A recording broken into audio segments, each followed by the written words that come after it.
Ayan, yun po sa ating lahat. So, grabe naman po talaga si Kalingap Edu ay nagpahayag nga po ng kanyang saloobin doon sa question and answer. Like Q&A po yun eh.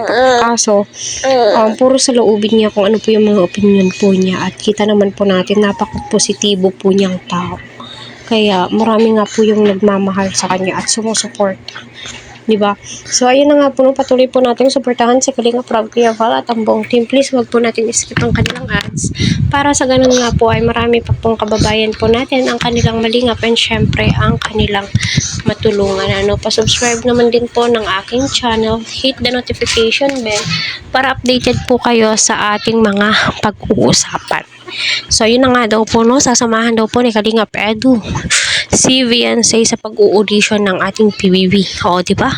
So, ganun ka-supportive itong si Edu. So, totoo nga ba po yan or sadyang haka-haka lang po ng karamihan? O, diba? Kung pangarap po yan ni Viansay, diba? So, ika nga ni Edu, susuportahan niya kung ano man po yung mga gusto ni Viansay. Nasa likod lang po siya nakaalalay. O, diba? Sana all.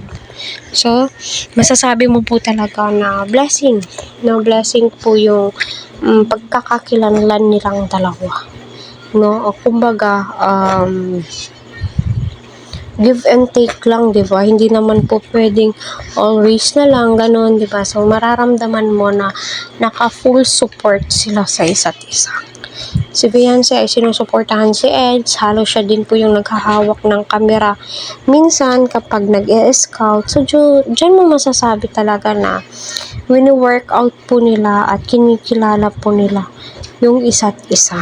Diba? So, mapapasana all ka na lamang po kung ano nila i-handle. So, kung totoo man po na si Eds at saka si Viansay nasasamahan ito pag mag-open ang PBB, so andyan lang po yung Kalingap, so suporta. Ganun naman po talaga, kung ano po yung goal ng kanilang mga beneficiary is go lang po sila ng go, basta tama, diba?